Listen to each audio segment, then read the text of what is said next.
Today on Tested 4x4, we're going to take a look at one of the most iconic 4x4s out there.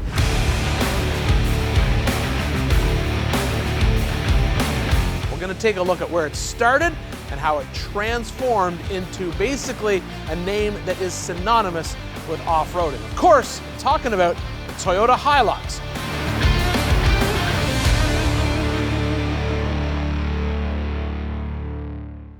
The original Toyota pickup was an FJ45. Now that's a version of the classic Toyota FJ40. Now you can find these all over the Hemmings Marketplace app, but this model actually gave birth to an even more well-known pickup around the world, the Toyota Hilux.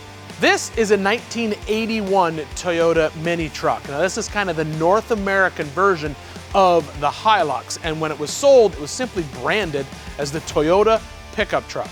Now, this is considered a third generation Hilux. In 1978, this body style was released with the four-wheel drive version coming out in 1979.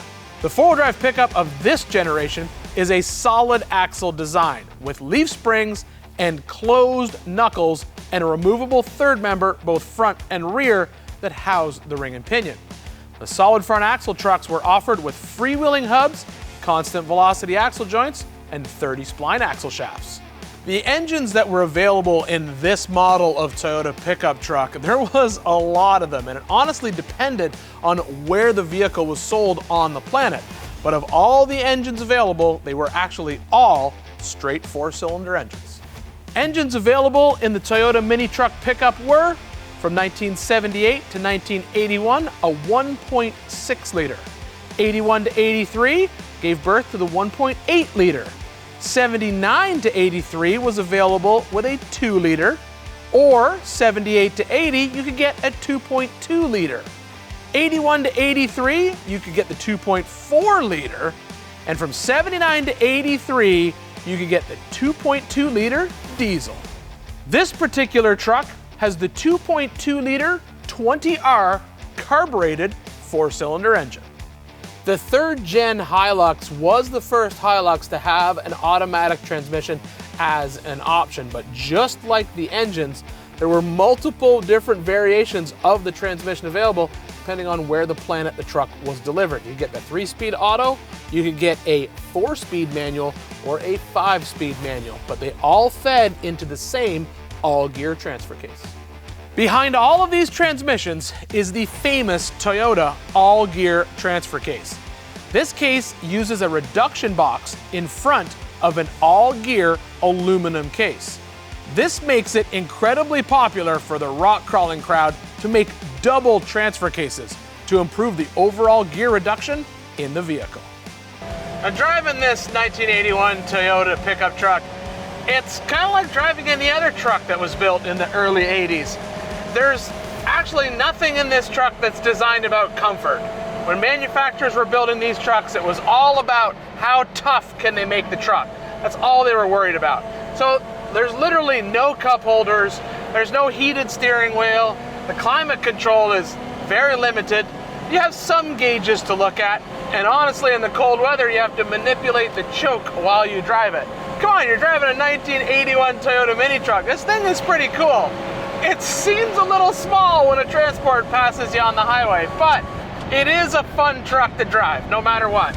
The Toyota Hilux was outfitted with just what you needed to use the truck. Gauges, heat, a couple of shifters to control the transmission and the transfer case, a choke pull lever, because this generation of truck uses a carburetor, and windows that you crank yourself. No power options at all in this truck. Now let's fast forward 25 years into the future. The Hilux is still in production in international markets, but in North America, the Toyota Hilux morphed into this, the Toyota Tacoma. Now the first generation Toyota Tacoma came out in 1995 and was in production until 2004. This is a second generation Toyota Tacoma. This particular model is considered a second gen Tacoma.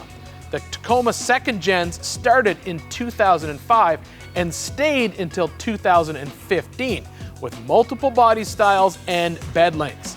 This particular one is the exact same as the 81 pickup we started with today.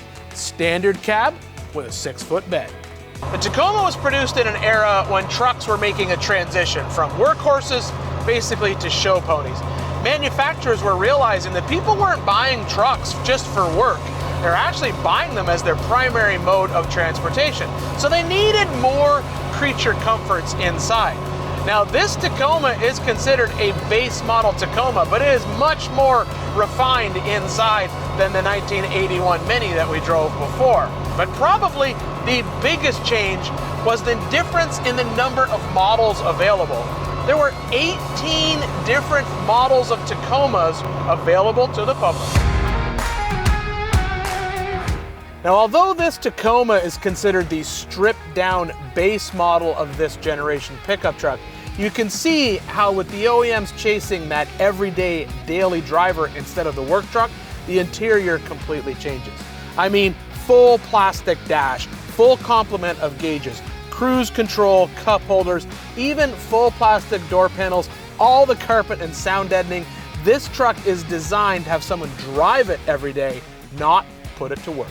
But as I said, the big upgrade with the Tacoma platform was the 18 different models available.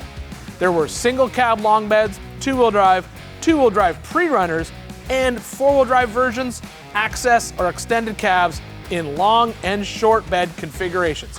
Even crew cabs in the later years. Crew cab Hi-Luxes were always available in international markets, but the crew cab Tacoma marked a first for North America. Depending on the generation of the Tacoma, there were a few different engine options, but it boiled down to either a 4-cylinder or a V6. Now, the owner of this truck, who is me, made the right decision, and that was to chase some power by swapping in the V8 out of the same year Toyota Tundra.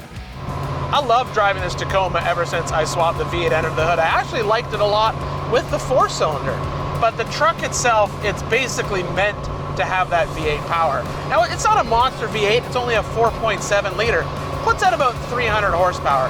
But especially when you start adding things like larger wheels and tires, having that extra power just makes the truck a lot nicer to drive on long trips.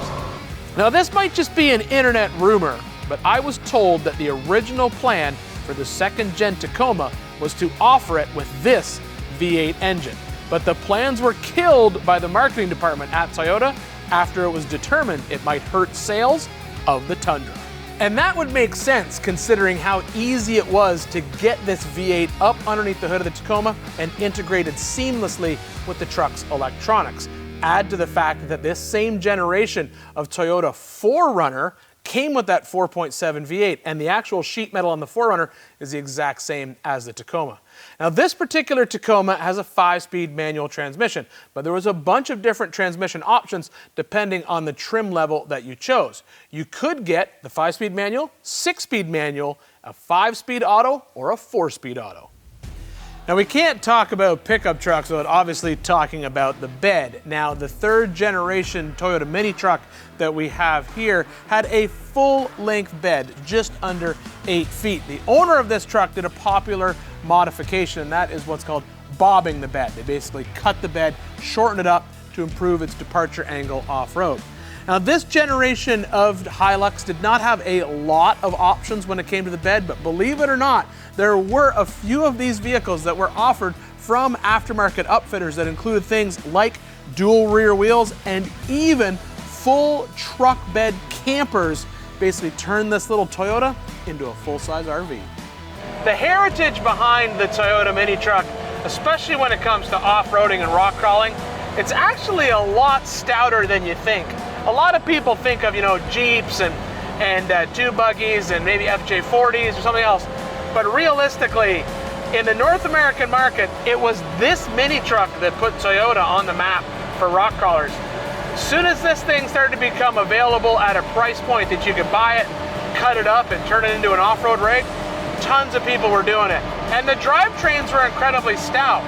Yes, it's only a 4-cylinder engine, and yeah, it's carbureted, but there were companies that made kits to convert them over to run off propane, which is kind of a cheap early form of fuel injection. Add to the fact that you have the all-gear transfer case, with the reduction box in the front. People love that. And there were literally guys out there taking Toyota drivetrains and coupling like 2 manual transmissions together, as well as another transfer case, to come up with crazy crawl ratios at like 400 to 1 gear reduction before it got to the rear axle, and then slapping on big tires and going and driving over rocks all over the place. This truck is kind of what put Toyota on the map for hardcore off-roading, and for good reason. It's a stout little truck.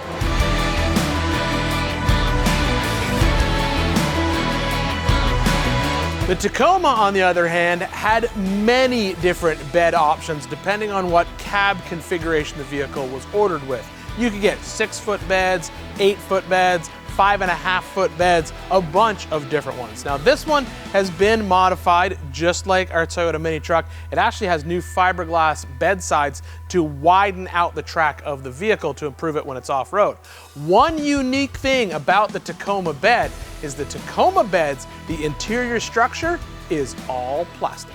Most Hiluxes were updated with IFS in 1986, but all Tacomas are independent front suspension trucks. And although the IFS vehicles were considered weaker and less durable than a solid axle pickup, IFS improved the on-road comfort of the truck, the main thing that newer trucks were focusing on. Vintage Toyotas are all over the Hemmings Marketplace app, so if you're looking for a Toyota FJ, Land Cruiser, or maybe a Hilux, or a Tacoma to call your own and start taking on some back road adventures, Hemmings Marketplace is the place to look.